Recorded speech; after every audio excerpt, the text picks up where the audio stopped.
অষ্টম শ্রেণী ভৌত বিজ্ঞান।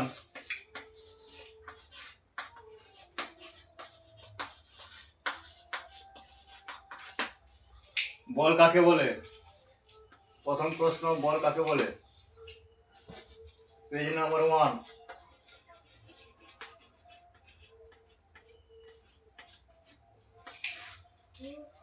বাইরে থেকে যা প্রয়োগ করলে কোনো বস্তুর কোনো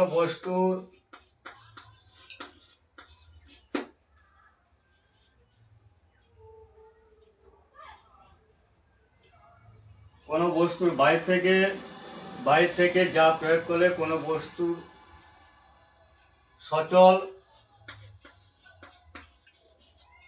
অথবা সচল বস্তুকে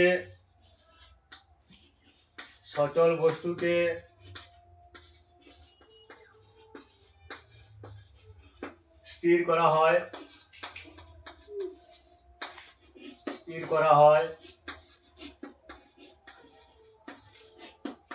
তাকে বল বলে।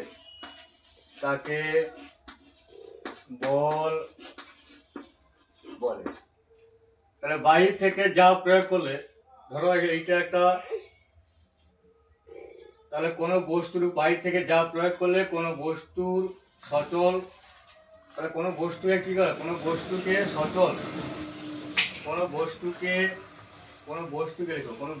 সচল অথবা সচল বস্তুকে স্থির করা হয় তাকে বল বলে। বাইরে থেকে যা প্রয়োগ করলে কোনো বস্তুকে সচল অথবা সচল বস্তুকে স্থির করা হয়। তাহলে এখানে একটা বল আছে, ধরো একটা ফুটবল আছে। তাহলে এই ফুটবলটা একটা স্থির অবস্থা যদি থাকে, তাহলে এটা স্থির অবস্থা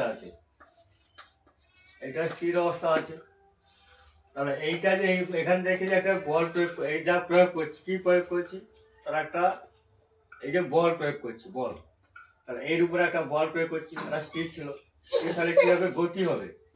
এই বলটা পরপর কি হবে, গতি হবে, এই বলটা পরপর গতি হবে, গড়তে থাকবে। আবার কোনো বস্তু যদি, ধরো এটা বাস গাড়ি আছে, তাহলে একটা গাড়ি যদি চলমান থাকে, এই গাড়ি যদি চলমান থাকে, গাড়ি চলমান, ঠিক আছে, গাড়ি ধর চলমান আছে, গাড়ি এদিকে চলমান আছে, তাহলে কিছুক্ষণের পরে কি হবে, গাড়িটাকে কি হবে, স্থির করা হবে। এই গাড়িটাকে স্থির করা হবে, অর্থাৎ এটা সচল, এটা স্থির ছিল, হলো কি সচল, এইটা সচল হলো, এইটা সচল ছিল, এটা স্থির হলো, তাহলে কি হলো, স্থির হলো। তাহলে স্থির থেকে সচল, সচল থেকে স্থির কিভাবে ব্রেক করতে পারো, তাহলে এটাকে কোনো বলের মাধ্যমে, ব্রেকের মাধ্যমে। তাহলে বল কাকে বলে? বাইরে থেকে যা প্রয়োগ করলে কোনো বস্তুকে সচল অথবা সচল বস্তুকে স্থির করা হয় তাকে বল বলে। তাহলে স্থির বস্তুকে সচল, সচল বস্তুকে স্থির। তাহলে বল কাকে বলে হলো, বাইরে থেকে যা প্রয়োগ, কি প্রয়োগ করলে, তুমি একটা শট মারছো ফুটবলে, শট মারলে বলটা গড়িয়ে যাচ্ছে, তাহলে বলটা প্রথমে কি ছিল, স্থির ছিল, তাহলে বলটা স্থির ছিল, তারপরে তুমি শট মারলে বলটা কি গড়িয়ে গেল, মানে সচল হলো। আবার গাড়িটা চলমান অবস্থা আছে, মানে সচল অবস্থা আছে, গাড়িটাকে ব্রেক মারলে কি হবে, একে ব্রেক করি, তাহলে কি হবে, একে ব্রেক করলে স্থির হবে, তখন কি হবে, এটা মানে স্থির অবস্থা চলে গেল, সচল থেকে স্থির হয়ে গেল, থেমে গেল গাড়িটা।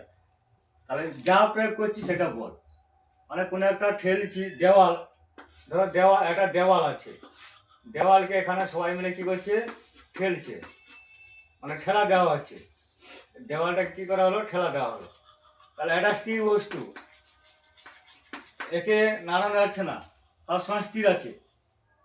তাহলে এরকম কন্ডিশন তো সচল করা যাবে না, কিন্তু তাও আমরা কি করছি, কিছু না কিছু একটা প্রয়োগ করছি, এটা কি প্রয়োগ করছি, বল, তাই কি বলা হবে, বল প্রয়োগ করছি। ধরো এটা দেওয়াল ঠেলছি, তাহলে একটা বল প্রয়োগ করছি, কি প্রয়োগ করছি, বল প্রয়োগ করছি। তাহলে প্রথম প্রশ্ন ছিল বল কাকে বলে, বাইরে থেকে যা প্রয়োগ করলে কোনো বস্তুকে সচল অথবা সচল বস্তুকে স্থির করা হয় তাকে বল বলে। বুঝা গেছে?